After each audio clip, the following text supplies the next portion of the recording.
Good morning guys, it's bright and early here in Mexico City and we're really excited today because we're going to Teotihuacan.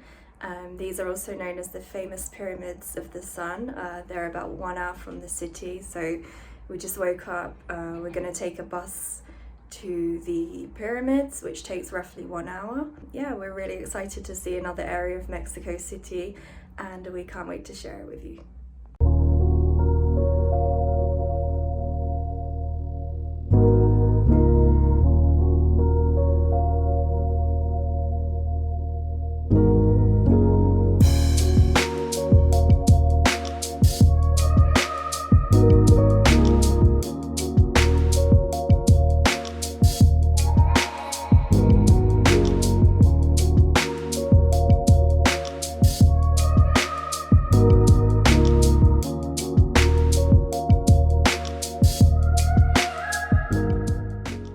So we just made it to the entrance of Teotihuacan here, and on the bus ride out here it took only about an hour, but there's so much pollution in some of the neighborhoods outside of Mexico City. You really get an idea of how big the city is as well, and you can see the difference in the classes as well. And in the center of the city there's a lot of really nice apartments and beautiful places, and as you're driving out you kind of see the poverty here. I guess that's the reality of Mexico City as well.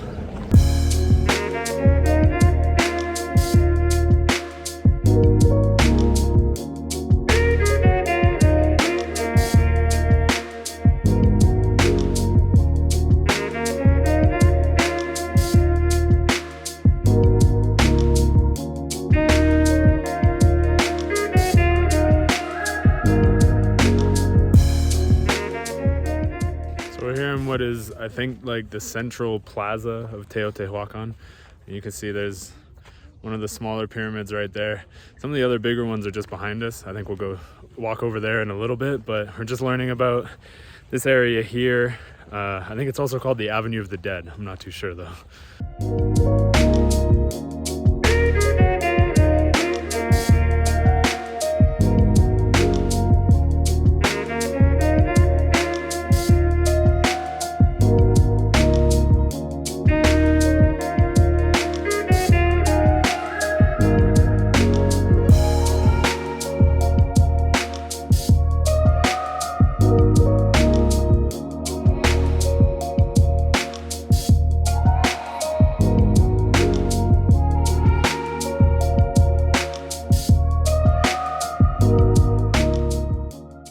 This is not exactly for the faint of heart. Might push you down. Oh, please don't do that.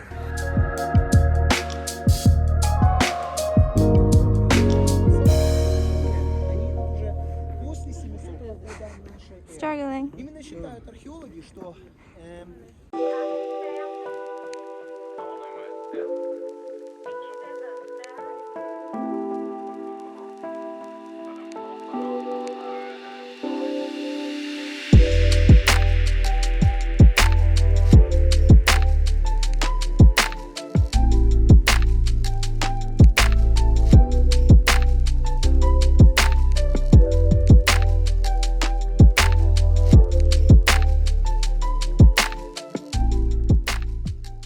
So this is where we have come from, and we just walked around the side here.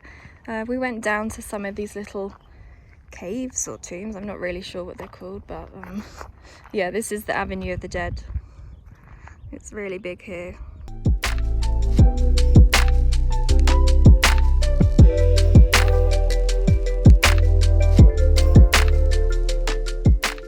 So this is kind of the central area here of the ancient city of Teotihuacan, and I don't know for sure, but I think we can actually climb up this pyramid right here. We're gonna go check to see if that's possible. I can see somebody up there, but I don't know if it's a security guard or who it is, but we'll see what happens. One thing about this place though is it's absolutely huge, and I always have a really hard time trying to think to myself what life would have been like back in those days and what people would have done in places like this. It's always really hard for me to do that, but it's kind of crazy to think that, you know, thousands of years ago, I don't know how many people, but a lot of people would have lived here.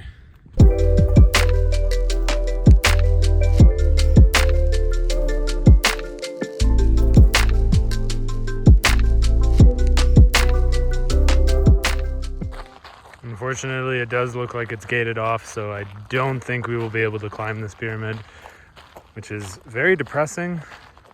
I don't know if you can normally climb it or not, or if it's just like, oh, today it's closed, or recently it's been closed, maybe because of COVID. I don't know. It's just like in Centro, we tried to go into the center of the plaza, and that was closed too, so I think we just have really bad luck.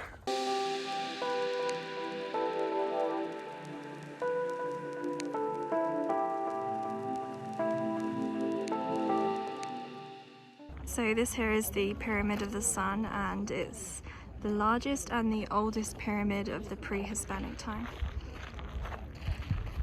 It's incredible.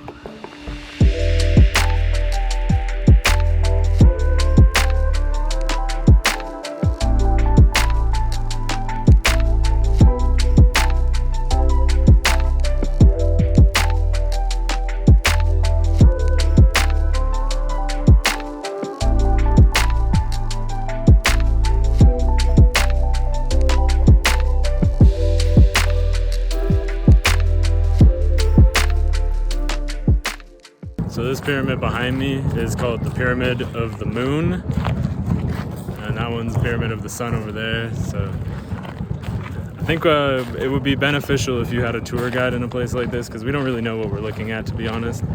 So I was saying before, I didn't know how many people used to live in this place, but as it says right here, at the peak of the city, I guess 175,000 people lived in this city, I guess.